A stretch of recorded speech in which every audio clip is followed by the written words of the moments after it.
पंचायत आज तक में एक बार फिर से आपका स्वागत है। हम हरियाणा की धरती में मौजूद हैं और हरियाणा पंचायत में आज बेहद खास मेहमान हमारे साथ जुड़ रहे हैं। 4 बार के लोकसभा सांसद, 1 बार के राज्यसभा सांसद और 50 साल से कम उम्र में 5 बार देश की संसद में पहुंचने वाले दूसरे ऐसे सांसद, इस योगी जी भी इससे पहले रह चुके हैं, योगी आदित्यनाथ। हमारे साथ दीपेंद्र सिंह हुड्डा साहब जुड़ रहे हैं, जो कि बेटे हैं भूपेंद्र हुड्डा के। मेरा पहला प्रश्न आपसे यही है कि लोकसभा चुनाव आप लोगों के लिए इस बार अच्छे रहे। आपने 10-0 को 5-5 का स्कोर बना दिया।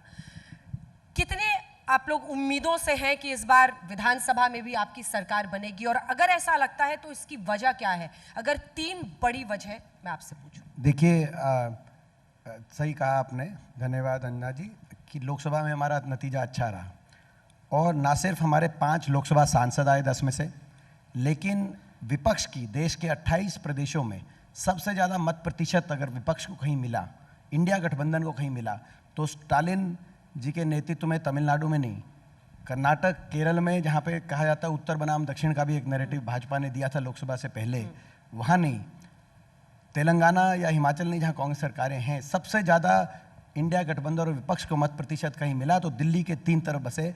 हरियाणा में 47.6% मत, जो भाजपा से 3% वोट शेयर हमें ज़्यादा मिला लोकसभा चुनाव में। आज से 3 महीने पहले भाजपा से ज़्यादा विधानसभा सीटों पे हमें बढ़त मिली, तो 5 लोकसभा सांसद ही नहीं, और पिछले हमारे 2019 के मुकाबले हमारे वोट शेयर में 20% की वृद्धि हुई इस लोकसभा चुनाव में। और 20% वृद्धि आप समझ सकते हैं, 20% में तो एक नई पार्टी बन जाया करती है। हमारी वृद्धि 20% हुई, जो देश में सबसे ज़्यादा विपक्ष को मिलने वाली वृद्धि थी।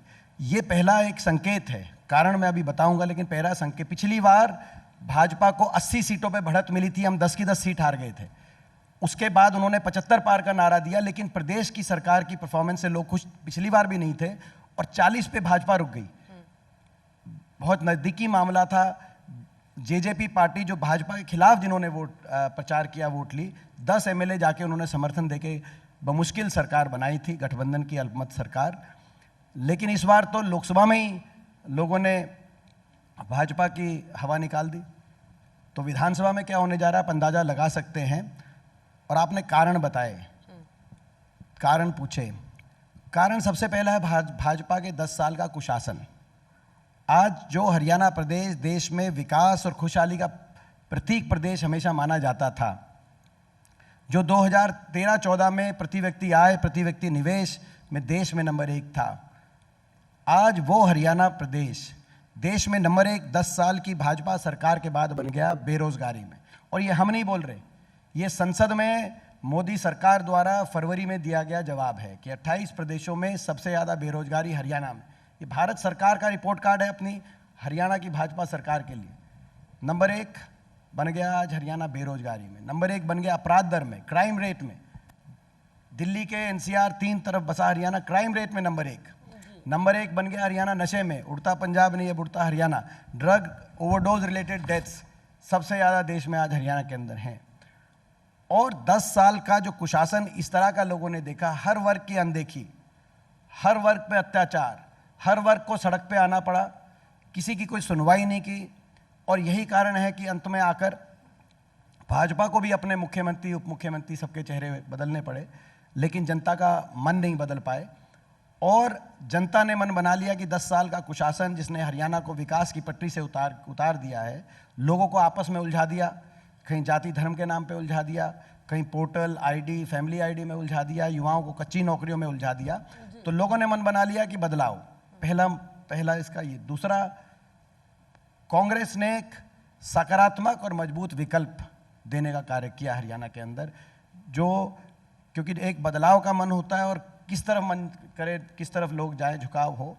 मैं कांग्रेस के शीर्ष नेतृत्व का धन्यवाद करता हूँ। कांग्रेस के शीर्ष नेतृत्व ने 2 वर्ष पहले चौधरी उदयभान जी के रूप में प्रदेश अध्यक्ष हमें दिया, चौधरी भूपेंद्र सिंह हुड्डा जी पर एक विश्वास व्यक्त किया, और इन 2 वर्षों में 50 से ज़्यादा सांसद, मौजूदा सांसद, कई मौजूदा विधायक और 50 से ज़्यादा पूर्व विधायक, पूर्व सांसद, पूर्व मंत्री कांग्रेस पार्टी में शामिल हुए, हरियाणा के कोने कोने से और हर वर्ग से, जो एक संकेत है कि पिछले 2 वर्ष में कांग्रेस ने धरातल पे बहुत मेहनत करी, और एक सकारात्मक विकल्प लोगों के बीच में कांग्रेस लेके गई और लोगों ने उस विकल्प को समझा और अपनाया और उस विकल्प पे मोहर लगाई लोकसभा चुनाव में देश में सबसे ज़्यादा मत प्रतिशत विपक्ष को यहाँ देकर।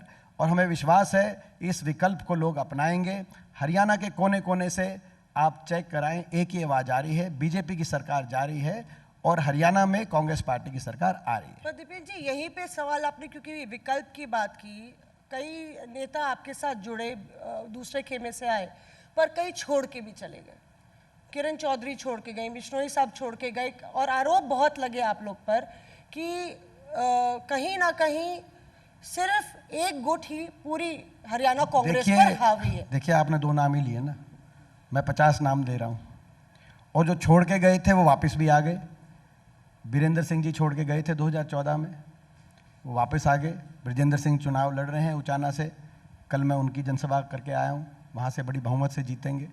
और जहाँ तक दूसरा आपने नाम लिया कुलदीप बिश्नोई जी का, कुलदीप बिश्नोई जी के सुपुत्र ने पिछली बार हिसार से चुनाव लड़ा था 2019 में, जमानत जब्त हुई थी, 1 लाख वोट आई थी, शायद प्रदेश ही नहीं देश में सबसे कम वोट प्रतिशत कांग्रेस को मिला हो। वहाँ से वो छोड़ के गए हिसार से, वहाँ से जयप्रकाश जी ने चुनाव लड़ा इस बार, वहाँ से रिकॉर्ड मतों से जयप्रकाश जी लोकसभा में पहुँचे हैं। तो जो छोड़ के गए हैं शायद वो लाइबिलिटी हो, और वो शायद लाइबिलिटी अब भाजपा की हो जाए। जहाँ से उनकी जमानत जब्त हुई 2019 में, वहाँ से वो छोड़ के गए, हमने प्रत्याशी दिया कांग्रेस पार्टी ने जयप्रकाश जी। और सुनो, एक और मैं बता दूं बात, हिसार की बता रहा हूँ मैं बात, वहाँ से जयप्रकाश जी के 2019 के मुकाबले में कांग्रेस के मत प्रतिशत में 2024 में उस लोकसभा क्षेत्र में, कुलदीप बिश्नोई जी के लोकसभा क्षेत्र में जहाँ से उन्होंने लड़ा था चुनाव, 33% वोट में इजाफा हुआ। यानी कितनी बड़ी वो लाइबिलिटी होंगे। तो एक और नाम लिया था और भी लाइबिलिटीज वो जो आपने जो कहा, चौधरी और श्रुति चौधरी, वो आप देखना, अभी वो चुनाव लड़ रहे हैं, आप देखना। और वो तो उनके बारे में तो मैं यही कहूँगा कि मैं क्या कहूँ, खट्टर साहब ही कह चुके हैं कि राज्यसभा चुनाव में जब वोटिंग हुई, उन्होंने, खट्टर साहब ने कहा कि पिछले कुछ वर्षों से उनका शरीर तो कांग्रेस में था लेकिन उनकी आत्मा बीजेपी में थी। तो जिसकी जहाँ आत्मा वहीं रहना चाहिए। नहीं, ये सवाल है 3-4 बड़े फैमिलीज का, बंसी लाल जी का परिवार हो, भजन लाल जी का परिवार हो, देवी लाल जी का परिवार हो, अगर उनके जो डिसेंडेंट्स हैं वो बीजेपी की तरफ रहते हैं तो ये चैलेंज है क्या? देखिए, अब मैं बताता हूँ आपको, एक एक करके आपने बताया। आप भजन लाल जी के परिवार की बात कर रहे हैं। भजन लाल जी के सुपुत्र चंद्रमोहन जी पंचकुला से चुनाव लड़ रहे हैं, कांग्रेस पार्टी से जीतेंगे। बंसी लाल जी के की पोती तो श्रुति जी हैं, लेकिन बंसी लाल जी के पोते अनिरुद्ध चौधरी जी तोशाम से लड़ रहे हैं, वो वहाँ से चुनाव जीतेंगे। तो मैं समझता हूँ कि किसी के परिवार की बात नहीं है, लोगों के मन भावना की बात है। आज हर वर्ग हरियाणा का, हर वर्ग छत्तीस बिरादरी का विश्वास कांग्रेस पार्टी के साथ है। और हरियाणा की राजनीति, परिवारों की राजनीति से, जो आपने 2-3 परिवार लिए, इन बातों से तो बहुत आगे निकल गई हरियाणा की राजनीति। अब मुद्दों की बात हो, फिर क्या ये सवाल उठता है, क्योंकि तमाम बागी भी दीपेंद्र खड़े हुए हैं पूरे हरियाणा में, देखें तो कांग्रेस में ही लगभग 20 असेंबलीज में आपके बहुत सारे बागी खड़े हुए हैं। तो क्या सवाल ये उठता है कि परिवारवाद ही हरियाणा में हावी है? क्योंकि कई ऐसे कार्यकर्ता हैं, भारत यात्री हैं, जिनको टिकट नहीं दिया गया, और जो बड़े नाम हैं, नेता पुत्र हैं या बड़े परिवार से आते हैं, उनको मौका दिया गया। तो इस तरह की बगावत हमने सोशल मीडिया पे भी देखी। शायद जानकारी नहीं है मौसमी आपकी, थोड़ा जानकारी आप दुरुस्त करें। हरियाणा में धन्यवाद करता हूं मैं शीर्ष नेतृत्व का कि 36 बिरादरी के गैर राजनीतिक बैकग्राउंड के ऐसे नौजवानों को टिकट हरियाणा में देकर कांग्रेस पार्टी ने उतारा है जो कुछ सोच नहीं सकता। मैं एक दिन का आपको वाकया बताऊं। काफी बाहरी लोग को भी उतारा है जो सोच नहीं सकता। नहीं, ऐसा आपको जानकारी में थोड़ा सा मैं आपकी जानकारी ठीक कर रहे हैं हम। मैं एक दिन का आपको वाकया बताऊं। एक ही दिन में मैंने 4-5 नॉमिनेशन भरवाए। पहले जुलाना में मैं गया, विनेश फोगाट, कोई राजनीतिक बैकग्राउंड नहीं उनका, वहाँ से वो चुनाव लड़ रही, 30 साल की हैं। उसके बाद मैं बादशाहपुर में आया, वर्धन यादव 30 साल के नौजवान हैं, युवा कांग्रेस से उनको टिकट, वहाँ से। उसके बाद मैं गुड़गांव शहर में आया, मोहित ग्रोवर हमारे 30 साल के नौजवान हैं गुड़गांव शहर से, जहां बैठे हैं वहां यहाँ से चुनाव जीतने जा रहे हैं। और हरियाणा के अंदर 30 अंडर 40, मैं धन्यवाद करता हूं छत्तीस बिरादरी के नौजवान चेहरे, सर्वमित्र कंबोज, जो दो मसला आपने देखा होगा, आप ही के पेशे से वो आते हैं हरियाणा के अंदर, निर्भीकता से पत्रकारिता करी उन्होंने, 10 वर्ष से नौजवान हैं। तो वहाँ से लेकर पूरे हरियाणा कोने कोने में आप जाएंगे तो 30 अंडर 40, 30 उम्मीदवार 40 वर्ष से कम, गैर राजनीतिक बैकग्राउंड के, कोई राजनीतिक पृष्ठभूमि नहीं। हाँ, एक दो उदाहरण आपको ऐसे भी मिलेंगे जिनकी पॉलिटिकल बैकग्राउंड है। तो हम धन्यवाद करते हैं कि छत्तीस बिरादरी के ऐसे नौजवानों को हरियाणा के, आप देखें नारनौंद में जसी पेटवाड़ हमारे चुनाव लड़ रहे हैं, हर वर्ग के, शीशपाल केरवाल लड़ रहे हैं कालावाली से, तो हर वर्ग के नौजवानों को हरियाणा में कांग्रेस पार्टी ने अवसर दिया है, इसलिए मैं कांग्रेस के हाईकमांड का बहुत धन्यवाद करता हूँ। विनेश फोगाट को भी टिकट और ये देने जो आपने कहा 20 जो हैं बागी, बैठ गए कि नहीं बैठ गए अभी? देखिए लगातार बैठने का ये अच्छी बात है ना कि बैठ रहे हैं। सुनो, ये अच्छी बात है जो आप कह रहे हैं कि बैठ के नहीं।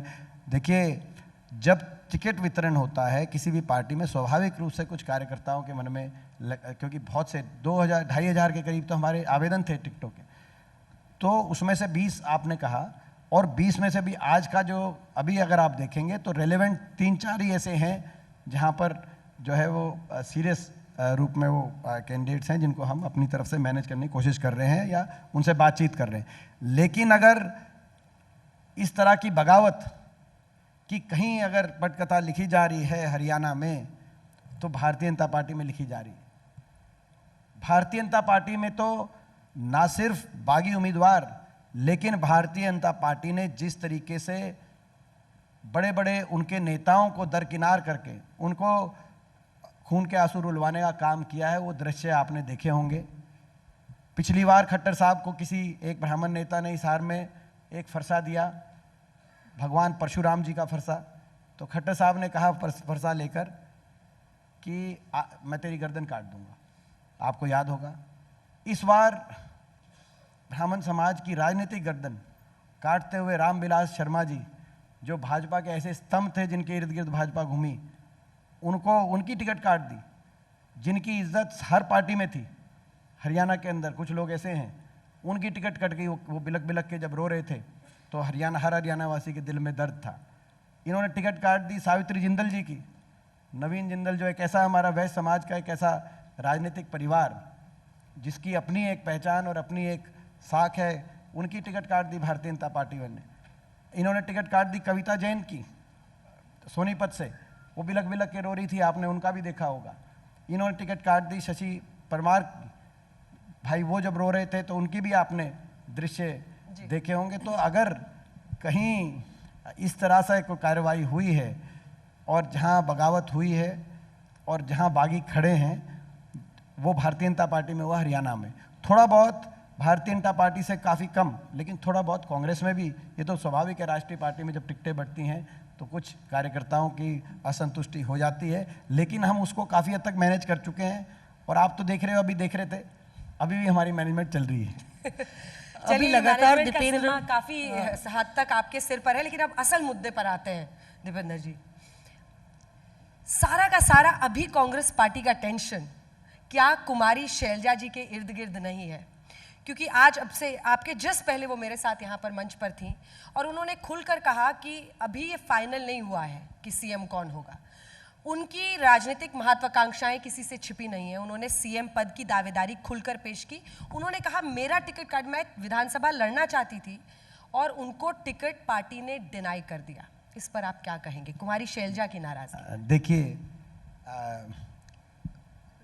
उन्होंने सही कहा कि जहाँ तक सीएम की बात रहती है, हमारी प्रक्रिया है पार्टी की, ये जगत जाहिर है कांग्रेस पार्टी की हमारी अपनी एक प्रक्रिया है। उसी प्रक्रिया के अनुसार तय होता है। सबसे पहले आपका धन्यवाद कि मुख्य, आपने कहा कि मेन मुद्दे पे आते हैं कि सीएम कौन, तो यानी कि आप मान रहे हैं कि ये मुद्दा नहीं रहा ही नहीं कि चुनाव में कौन जीतेगा, वो तो आप ये मान के चल रहे हैं कांग्रेस पार्टी जीत गई है और मेन मुद्दा है कि आगे क्या होगा। धन्यवाद आपका। और जहाँ तक मुख्यमंत्री की बात है कांग्रेस पार्टी का, मैं बता दूं आपको प्रक्रिया, प्रचंड बहुमत से हरियाणा में कांग्रेस पार्टी चुनाव जीतने जा रही है। चौधरी उदय भान जी की अध्यक्षता में नेता प्रतिपक्ष चौधरी भूपेंद्र सिंह हुड्डा जी के नेतृत्व में कांग्रेस के तमाम नेताओं के सहयोग से, कांग्रेस के कार्यकर्ताओं की मेहनत से, लोगों के आशीर्वाद से 8 अक्टूबर को बड़े बहुमत से कांग्रेस सरकार बनाएगी। 8 अक्टूबर की शाम को विधायक दल की बैठक बुलाई जाएगी। दिल्ली से ऑब्जर्वर भेजे जाएंगे। विधायकों की भावना जो केंद्रीय नेतृत्व तक पहुंचाएंगे और केंद्रीय नेतृत्व अपने विवेक से मजबूत हरियाणा में सरकार देने के लिए, अच्छी सरकार देने के लिए, जो आने वाले समय में किसकी क्या जिम्मेदारी लगेगी उसके फैसले केंद्रीय नेतृत्व करेगा। विधायकों की भावना अपने ऑब्जर्वर्स के माध्यम से जानते हुए ये कांग्रेस पार्टी की एक प्रक्रिया है और इस प्रक्रिया के अनुसार फैसला होगा। तो उन्होंने जो बात की वो सही, कोई गलत नहीं कही। और वहां पे आपके पिता के नाम की मुहर लगेगी। ये मैं पूछ रही हूँ आपसे। यानी मुझे ऐसा लगा कि आपको शायद जो है आप बता रहे हैं। नहीं, हमारे सवाल हैं आपसे। जैसे अंजना ने भी जिक्र किया, आपने किसी तरह से यू टर्न और राइट टर्न और लेफ्ट टर्न लेके जो शैलजा जी पर सवाल था वो लगातार परसिस्ट कर रहा है। आपने नारनौंद का जिक्र किया था दीपेन जी, और वहाँ पे जो आपके कैंडिडेट हैं उन्हीं के समर्थक ने एक जातिगत टिप्पणी की और एफआईआर भी दर्ज हुई। वो जो टिप्पणी हुई वो किसी का कोई समर्थक नहीं है। ऐसे व्यक्ति की ना तो कांग्रेस में कोई स्थान है, ना समाज में कोई स्थान है। और मैं समझता हूँ कि कड़ी से कड़ी निंदा भी कम शब्द है। तो ये मैं समझता हूँ कोई एक यूट्यूबर किसी एक व्यक्ति से क्या कहलवाए उसका कोई अर्थ नहीं है, और वो व्यक्ति क्या कहे उसका कोई अर्थ नहीं है। मगर ऐसे अगर जो भी व्यक्ति कहता है तो उसको किसी का समर्थक आप तब बताएं जब उसका कोई, मैंने जैसे कहा कि उसका ना स्थान है, ना कांग्रेस पार्टी में ऐसे व्यक्ति का स्थान है, ना समाज में ऐसे व्यक्ति का स्थान। किसी शायर ने कहा था अंजना उसी में कि कभी जहाँ तक आपने कहा शैलजा जी की जो बात थी, शैलजा जी हमारे सबके लिए बहुत सम्मानित कांग्रेस पार्टी की एक नेता हैं। उनका बहुत योगदान रहा है कांग्रेस पार्टी के लिए हरियाणा के अंदर, और हम सब उनका सम्मान करते हैं। और मुझे विश्वास है, आप देखना, और उनका कार्यक्रम भी आ गया है जो आप सब मीडिया जो चैनल चला रहे थे कि भाई कब कैंपेन करेंगे। वो कैंपेन भी करेंगे वो हरियाणा के अंदर कांग्रेस पार्टी के लिए, और सभी लोग कैंपेन करेंगे कांग्रेस पार्टी के लिए। तमाम नेता कैंपेन करेंगे। आपको कोई मुद्दा नहीं देंगे। आप जो है आप लोग चाहते हैं कि मुख्य मुद्दा है हरियाणा की बेरोजगारी। सुनो, मुद्दा नहीं दे रहे, मुद्दा हो रहा है। मुख्य मुद्दा है हरियाणा की बेरोजगारी। सुनो, मुख्य मुद्दा है हरियाणा में भ्रष्टाचार, हरियाणा की बेहाली, हरियाणा की सरकार ने जो अनदेखी करी हर वर्ग की, ये मुख्य मुद्दा हैं। और जहाँ तक गुटबाजी की बात है और भीतरघात की बात है, अगर गुटबाजी और भीतरघात की एफआईआर कहीं कटी जा रही है हरियाणा में, तो वो भाजपा के मुकाबले पे ज़्यादा कटी जा रही है। आप देखें क्या चल रहा है लोकसभा चुनाव में, क्या चल रहा है आपने देखा।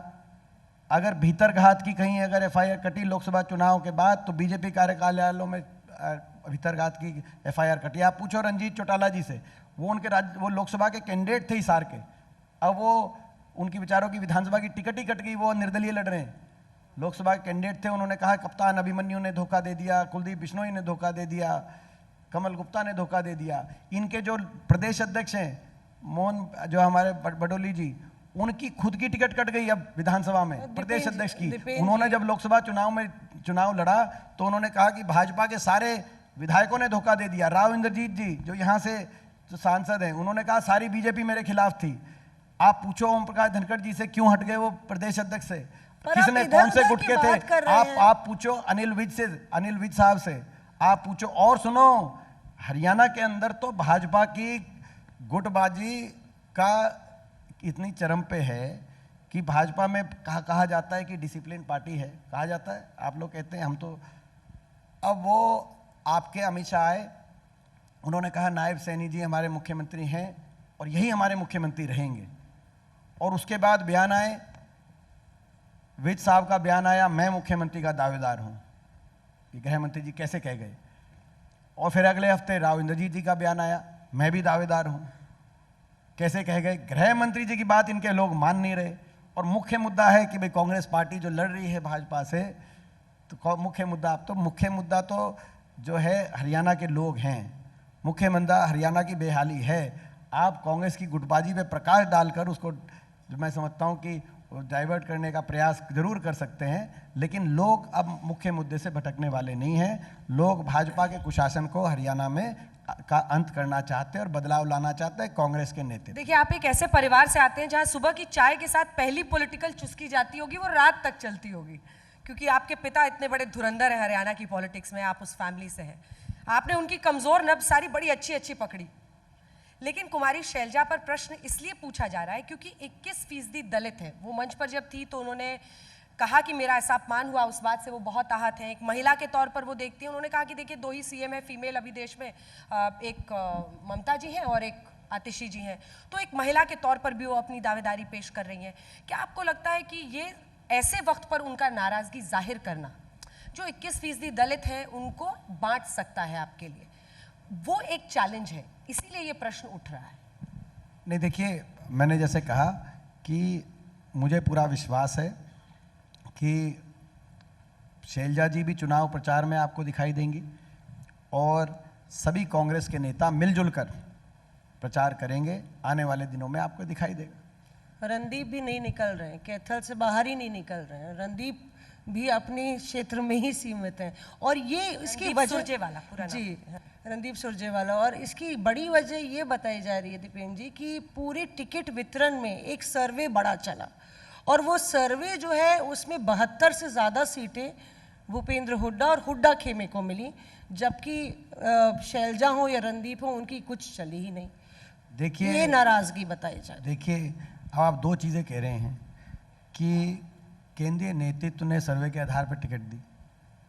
पहले तो आप ये कह रहे हैं, विरोधाभास आपकी बात, दोनों बातें तो नहीं हो सकती। और दूसरा आपने कहा कि भाई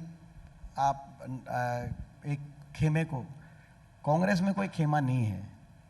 कांग्रेस में हम सब राहुल जी के खेमे के हैं, हम सब खड़गे जी के खेमे के हैं, सोनिया जी के खेमे के हैं, कांग्रेस के विचारधारा से जुड़े हुए हैं।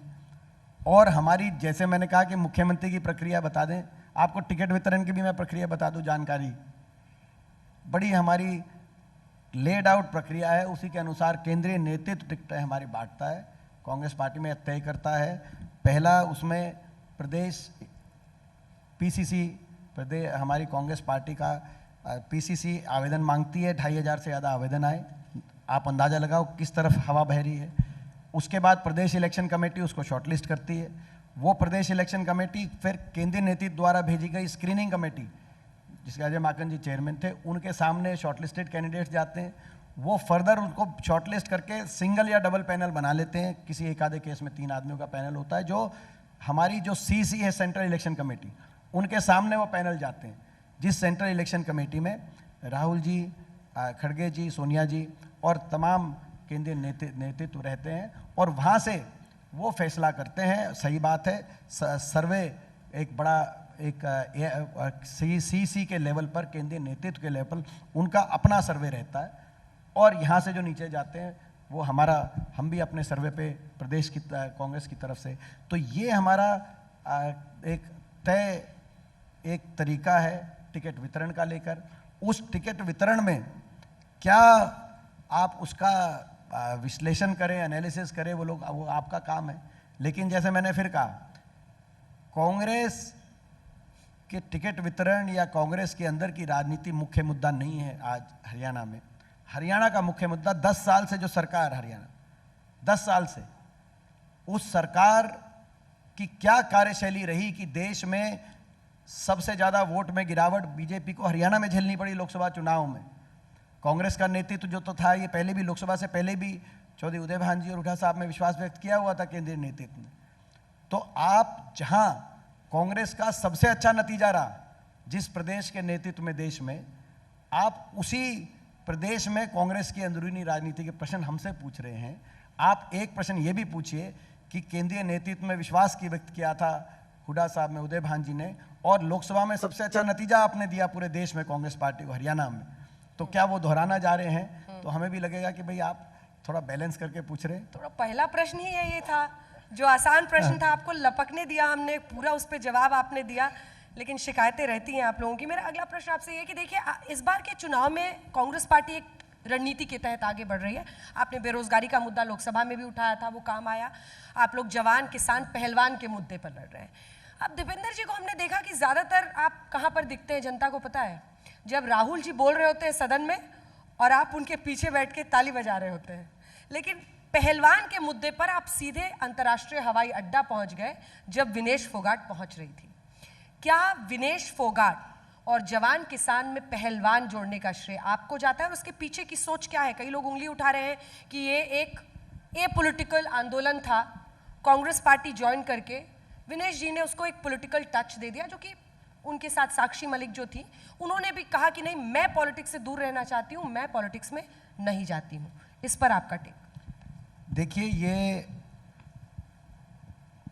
एक पॉलिटिकल पॉलिटिकल मूवमेंट था, लेकिन एक ये पॉलिटिकल इशू था। इस बात को आप समझिए, कितना घोर अन्याय हरियाणा की बेटियों के साथ हुआ। कोई आपकी बहन हो सकती थी, आपकी बेटी हो सकती थी। 6 महीने तक ये हमारी 5 अंतर्राष्ट्रीय ओलंपिक मेडल विजेता पहलवान, कितने ओलंपिक मेडल आए हैं देश में, कितने ओलंपियंस आए हैं देश में, साक्षी मलिक से लेकर विनेश फोगाट तक, 5 ऐसी पहलवान बैठी रही। 6 महीने तक ये कहा कि भाजपा के एक सांसद ने उनके साथ गलत किया है, मगर 6 महीने तक FIR तक दर्ज नहीं हुई। इस देश में FIR तक दर्ज नहीं करा पाए। हरियाणा जो दिल्ली के 3 तरफ बसा है, हम अपनी बेटियों को दिल्ली में आकर न्याय नहीं दिला पाए। दिल्ली पुलिस ने FIR नहीं करी। हम जाते थे FIR कराने तो इनको जवाब मिलता था कि ऊपर से आदेश है कि FIR नहीं हो सकती आपकी। मैं धन्यवाद करता हूं सुप्रीम कोर्ट का। 6 महीने के बाद सुप्रीम कोर्ट ने कहा कि इनकी FIR करो, और मैं धन्यवाद करता हूं दिल्ली न्यायपालिका का। न्यायपालिका ने अभी चार्जेस फ्रेम कर दिए और कहा कि वो जो आरोपी भाजपा सांसद है वो हर मौके पे इनके साथ गलत करता। ये ऐसे सबूत हैं और इसीलिए चार्जेस फ्रेम हो गए उन पर। लेकिन 6 महीने तक क्यों FIR नहीं दर्ज की गई? मैं आपसे सवाल पूछ, इससे घोर अन्याय क्या होगा? सरकार का तो काम है निष्पक्ष होकर न्याय दे। वो भी किसी की बेटियां थी, वो भी किसी की बहनें थी। FIR तक दर्ज ना होना, ये वो देश है जहां दुश्मन की बहन बेटी की इज्जत को भी अपनी इज्जत माना जाता है। कम से कम बहन बेटी की इज्जत पे राजनीति नहीं आती। ये वो देश है जहां जब बहन बेटी की इज्जत पे बात आई तो हरियाणा में कुरुक्षेत्र में महाभारत तक का युद्ध हुआ। ये वो देश है जब द्रौपदी की बात आई तो महाभारत कुरुक्षेत्र में लड़ाई लड़ी गई। और यहाँ हमारी बहन बेटियों की 6 महीने तक दिल्ली की सड़कों पे उनको घसीटवाया गया।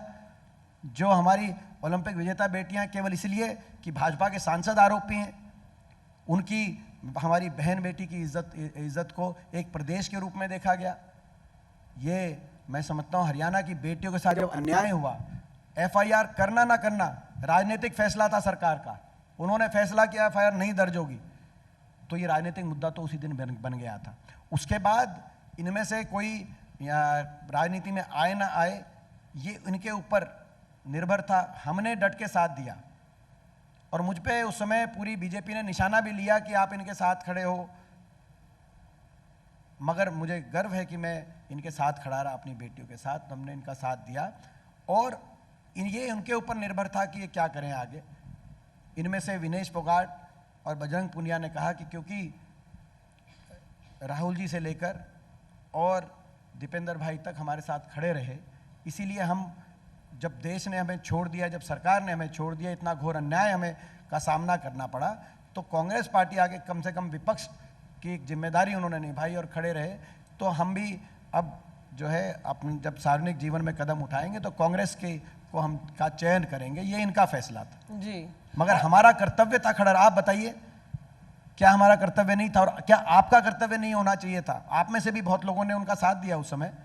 मैं उस बात को सारी मीडिया को मैं एक उस दृष्टि से नहीं देखना चाहता। आप में से बहुत लोगों ने उन लोगों का साथ दिया, तो ये कर्तव्य था, मीडिया का भी कर्तव्य था और विपक्ष का भी कर्तव्य था। जब सरकार अपनी बेटियों को यूं छोड़ दे और दिल्ली की सड़कों पे घसीटते हुए, कोई अच्छा दृश्य गया पूरी दुनिया के सामने? आप बताइए। किसान, जवान, पहलवान, आपने क्योंकि युवाओं का जिक्र किया, पहलवानों का जिक्र किया, कहा जा रहा है ये 3 बड़े आपके मजबूत प्लैंक्स हैं जिस पे आप सत्ता पे चौथा वापसी। भी है, किसान, जवान, पहलवान और संविधान, बाबा राहुल साहब गांधी भीमराव संविधान। अम्बेडकर जी का संविधान, हमारा चौथा भी हमारा प्लैंक है मजबूत। तो कितनी सीटें आप देख रहे हैं दीपेंद्र की, आपकी कितनी सीटें आ रही हैं, और क्या, क्योंकि युवा पर फोकस है, तो क्या कांग्रेस में हम देखेंगे कि एक युवा सीएम जो है कमान संभालेगा, युवा जाट सीएम? देखिए, पहली बात तो मैं इसमें थोड़ा सा आपको, एक सेकंड, आपको टोकरी, इसने बड़ा कवर करके सवाल पूछा है, मैं खुला पूछती हूँ। आपके पिता लगातार यहाँ पर नेता रहे, सीएम रहे कई बार। कई लोग ये मानते हैं कि जो क्षेत्रीय नेता होते हैं बड़े, वो जब उनके पीक में होता है, अच्छी परफॉर्मेंस रहती है, तो वो बेटे को विरासत सौंपते हैं। कई लोग ऐसा मानते हैं, आपकी रैलियों में आपके लिए नारे लगते हैं कि दीपेंद्र हुड्डा सीएम बनेंगे, विनेश फोगाट खेल मंत्री बनेंगी। तो क्या आप एक नॉन एमएलए एमपी, उनको भी सीएम बनाया जा सकता है, ये विरासत आप संभालने को तैयार हैं हरियाणा की? देखिए, इसके दो पहलू हैं जो आपके प्रश्न पूछा। तो पहला तो है कि मैं इसका उत्तर दे चुका हूँ। मुख्यमंत्री की चयन की जो प्रक्रिया है उसमें मैंने प्रकाश डाल दिया आपका। कांग्रेस का हमारा अपना एक कांग्रेस की एक प्रोसेस है, उस प्रोसेस के अनुसार प्रदेश में मुख्यमंत्री का चयन किया जाता है। फिलहाल हमारा लक्ष्य केवल कांग्रेस की सरकार बने हरियाणा में ये है, और प्रचंड बहुमत से कांग्रेस की सरकार हुड्डा साहब के नेतृत्व में और चौधरी उदय भान जी की अध्यक्षता में बड़े बहुमत से कांग्रेस की सरकार प्रदेश में बनने जा रही है। उसके बाद तय होगा,